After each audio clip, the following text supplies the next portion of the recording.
राधे राधे, जय श्री कृष्णा। आप सबका मेरे चैनल में स्वागत है। आइए मैं आपको सुनाती हूँ मौनी अमावस्या का महत्व और मौनी अमावस्या की व्रत कथा। मौनी अमावस्या पर दान स्नान करने से साथ साथ इस व्रत का पाठ करने से बहुत ही हमें पुण्य प्राप्त होता है। इस दिन मौन रहकर कथा सुनने से पढ़ने से इसका फल कई गुना बढ़ जाता है।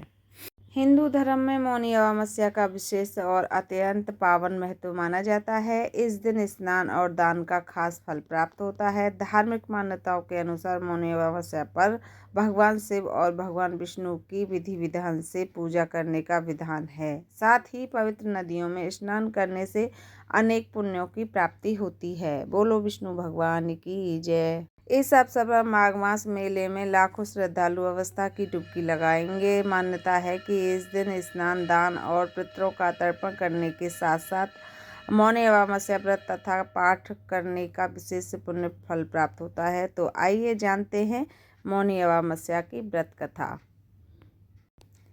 कांचीपुरी नगरी में देवस्वामी नामक एक ब्राह्मण अपनी पत्नी धनवती, 7 पुत्रों और एक पुत्री के साथ रहता था। उसकी पुत्री का नाम गुणवती था। देवस्वामी ने अपने 7 पुत्रों का विवाह कर दिया और पुत्री के लिए वर की खोज हेतु अपने सबसे बड़े पुत्र को भेजा।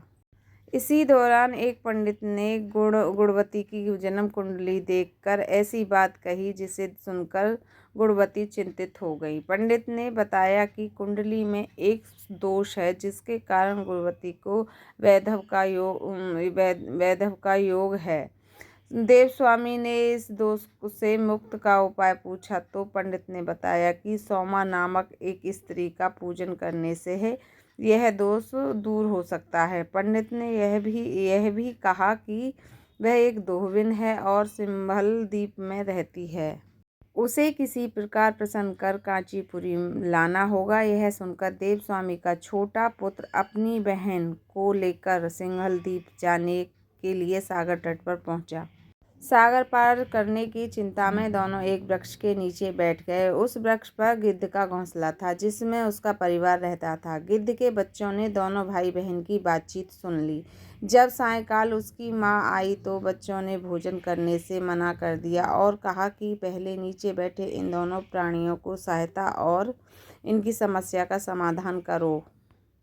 माँ के वचन देने पर ही उन्होंने भोजन किया। अगले दिन गिद्ध की सहायता से दोनों भाई बहन सिंघल द्वीप पहुँच गए। वहाँ उन्हें सोमा का घर भी मिल गया। सोमा को प्रसन्न करने के लिए उन्होंने निश्चय किया कि प्रतिदिन प्रातःकाल उठकर उनके घर की सफाई करेंगे।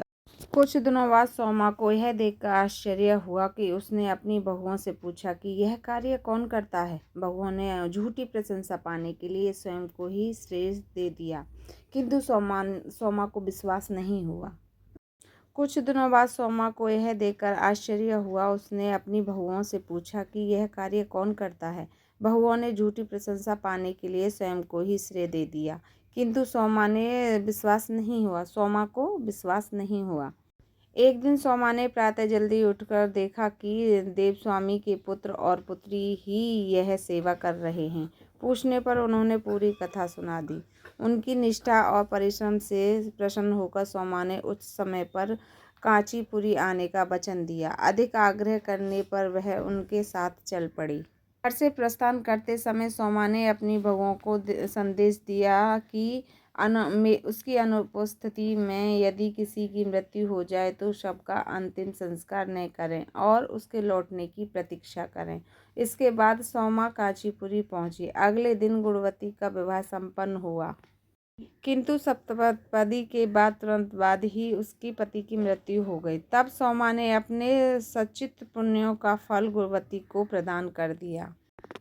इसके पश्चात गुणवती ने भगवान विष्णु की आराधना की और पीपल वृक्ष की 108 परिक्रमा की। इसके प्रभाव से उसका प्रति पुनर्जीवित हो उठा। सोमा ने गुणवती को सौभाग्यवती होने का आशीर्वाद दिया और वह अपने घर लौट गई।